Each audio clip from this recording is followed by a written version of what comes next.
Les mille et une nuits, traduit par Antoine Galland, nuit 219. Le discours du capitaine, dit Simbad, mit tout l'équipage dans une grande consternation, et nous connûmes bientôt que ce qu'il venait de nous dire n'était que trop véritable. Nous vîmes paraître une multitude innombrable de sauvages hideux, couverts par tout le corps d'un poil roux, et hauts seulement de 2 pieds. Ils se jetèrent à la nage et environnèrent en peu de temps notre vaisseau. Ils nous parlaient en approchant, mais nous n'entendions pas leur langage. Ils se prirent au bord et au cordage du navire et grimpèrent de tous côtés jusqu'au tillac avec une si grande agilité et avec tant de vitesse qu'il ne paraissait pas qu'ils posassent leurs pieds. Nous leur vîmes faire cette manœuvre avec la frayeur que vous pouvez vous imaginer, sans oser nous mettre en défense ni leur dire un seul mot pour tâcher de les détourner de leur dessein que nous soupçonnions être funeste. Effectivement, ils déplièrent les voiles, coupèrent le câble et l'ancre sans se donner la peine de la tirer, et après avoir fait approcher de terre le vaisseau, ils nous firent tous débarquer. Ils emmenèrent ensuite le navire en une autre île d'où ils étaient venus. Tous les voyageurs évitaient avec soin celle où nous étions alors, et il était très dangereux de s'y arrêter pour la raison que vous allez entendre. Mais il nous fallut prendre notre mal en patience. Nous nous éloignâmes du rivage, et en nous avançant dans l'île, nous trouvâmes quelques fruits et des herbes dont nous mangeâmes pour prolonger le dernier moment de notre vie, le plus qu'il nous était possible, car nous nous attendions tous à une mort certaine. En marchant, nous aperçûmes assez loin de nous un grand édifice, vers où nous tournâmes nos pas.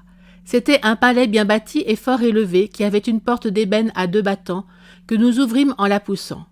Nous entrâmes dans la cour et nous vîmes en face un vaste appartement avec un vestibule où il y avait d'un côté un monceau d'ossements humains et de l'autre une infinité de broches à rôtir. Nous tremblâmes à ce spectacle et comme nous étions fatigués d'avoir marché, les jambes nous manquèrent, nous tombâmes par terre, saisis d'une frayeur mortelle et nous y demeurâmes très longtemps immobiles. Le soleil se couchait, et tandis que nous étions dans l'état pitoyable que je viens de vous dire, la porte de l'appartement s'ouvrit avec beaucoup de bruit, et aussitôt nous en vîmes sortir une horrible figure d'homme noir de la hauteur d'un grand palmier. Il avait au milieu du front un seul œil, rouge et ardent comme un charbon allumé. Les dents de devant, qu'il avait fort longues et fort aiguës, lui sortaient de la bouche, qui n'était pas moins fendue que celle d'un cheval, et la lèvre inférieure lui descendait sur la poitrine. Ses oreilles ressemblaient à celles d'un éléphant et lui couvraient les épaules. Il avait les ongles crochus et longs comme les griffes des plus grands oiseaux. À la vue d'un géant si effroyable, nous perdîmes tous connaissance et demeurâmes comme morts. À la fin, nous revînmes à nous et nous le vîmes assis sous le vestibule qui nous examinait de tout son œil. Quand il nous eut bien considérés, il s'avança vers nous et s'étant approché, il étendit la main sur moi, me prit par la nuque du cou et me tourna de tous côtés comme un boucher qui manie une tête de mouton. Après m'avoir bien regardé, voyant que j'étais si maigre que je n'avais que la peau et les os, il me lâcha. Il prit les autres tour à tour, les examina de la même manière, et comme le capitaine était le plus gras de tout l'équipage, il le tint d'une main ainsi que j'aurais tenu un moineau et lui passa une broche au travers du corps. Ayant ensuite allumé un grand feu, il le fit rôtir et le mangea à son souper dans l'appartement où il s'était retiré. Ce repas achevé, il revint sous le vestibule, où il se coucha et s'endormit en ronflant d'une manière plus bruyante que le tonnerre. Son sommeil dura jusqu'au lendemain matin. Pour nous, il ne nous fut pas possible de goûter la douceur du repos, et nous passâmes la nuit dans la plus cruelle inquiétude dont on puisse être agité. Le jour étant venu, le géant se réveilla, se leva, sortit et nous laissa dans le palais. Lorsque nous le crûmes éloigné, nous rompîmes le triste silence que nous avions gardé toute la nuit, et nous affligeant tous comme à l'envi l'un de l'autre, nous fîmes retentir le palais de plaintes et de gémissements. Quoique nous fussions en assez grand nombre, et que nous n'eussions qu'un seul ennemi, nous n'eûmes pas d'abord la pensée de nous délivrer de lui par sa mort. Cette entreprise, bien que fort difficile à exécuter, était pourtant celle que nous devions naturellement former. Nous délibérâmes sur plusieurs autres partis, mais nous ne nous déterminâmes à aucun, et nous soumettant à ce qu'il plairait à Dieu d'ordonner de notre sort, nous passâmes la journée à parcourir l'île en nous nourrissant de fruits et de plantes, comme le jour précédent. Sur le soir, nous cherchâmes quelque endroit à nous mettre à couvert, mais nous n'en trouvâmes point, et nous fûmes obligés malgré nous de retourner au palais. Le géant ne manqua pas d'y revenir et de souper encore d'un de nos compagnons. Après quoi, il s'endormit et ronfla jusqu'au jour, qu'il sortit et nous laissa comme il avait déjà fait. Notre condition nous parut si affreuse que plusieurs de nos camarades furent sur le point d'aller se précipiter dans la mer plutôt que d'attendre une mort si étrange, et cela excitait les autres à suivre leurs conseils.